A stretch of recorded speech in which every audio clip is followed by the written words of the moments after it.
Edhe tek dorka se harun dorkën keq, do dorka primitive. Me meshe, me menze bashkë me generalin Samil Shtaku, Fatmir Limajn. Që unë nuk i ke... Ajo është përpjekje për më bo Fatmir Limaj kryetar, apo PDK-ja e ka kryetarin?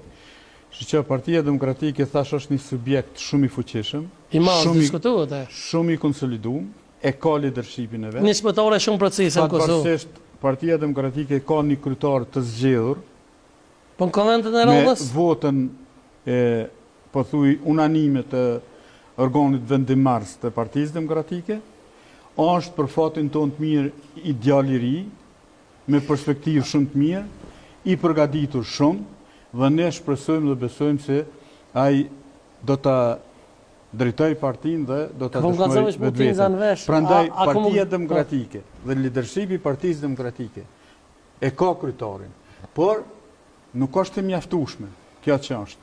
Ne luftojmë që në Partinë Demokratike ta fuqizojmë, ta fuqizojmë sa më shumë. Dhe unë e kam thonë dhe them, gjithë u bëj thirrje të gjithëve. Edhe çish kanë drejt parti tjera me i bë thirrje, ju bëj edhe unë. Po unë kur të bëj, unë kam edhe çka u ofroj.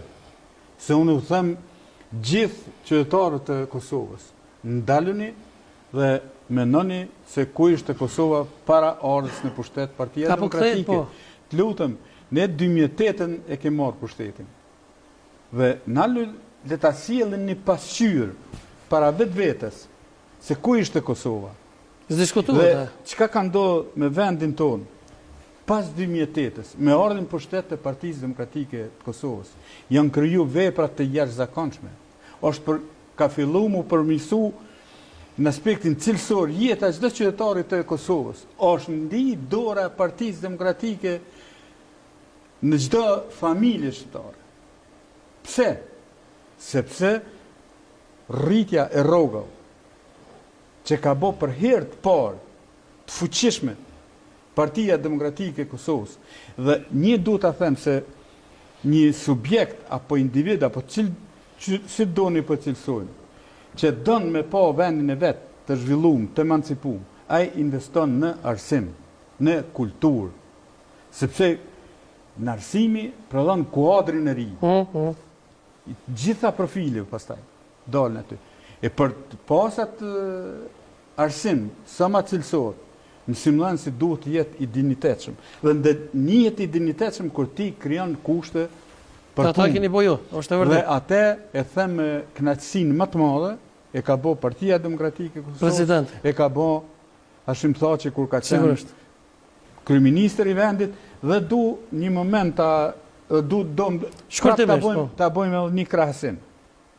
Se kemë edhe mysafir special. Në kohën e Hashim Thaçit, ne dim e kanë të fresë gjithë qytetarët e Kosovës, është përballë me reagimet e Fondit Monetar Ndërkombëtar, Bankës Botërore e tjera, që kanë kundërshtuar rritjen, se ishte një rritje vërtet e jashtëzakonshme.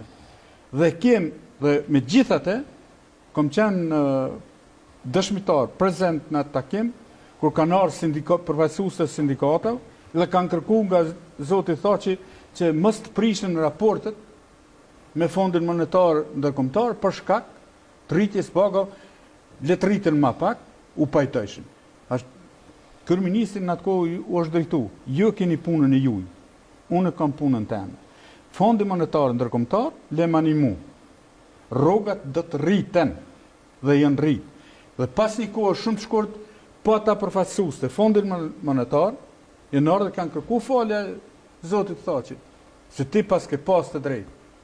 Se kanë pa që as nuk janë rreziku kufit buxhetor të Kosovës, kanë fillu hala të rritet buxheti i Kosovës, dhe si ndodh kjo? Kjo ndodh me punë, me angazhim. Nëse ti i ki parat, ekonomistat e dinë mas mirë ti, dhe nuk i fut ato në qarkullim. Ajo para është pa vlerë, ajo është thjesht një letër pa asnjë një. Sigurisht. Por nëse futet në qarkullim, ajo rritet. Dhe atë para, për me fut në qarkullim, duhet me pas ide, duhet me pas dijen, duhet me pas guximin, duhet me pas vullnetin. Po sigurisht. Dhe këto qeveria thotë që i ka pas të gjitha. Dhe e ka fut, e ka dyfishuar, trefishuar buxheti dhe kemi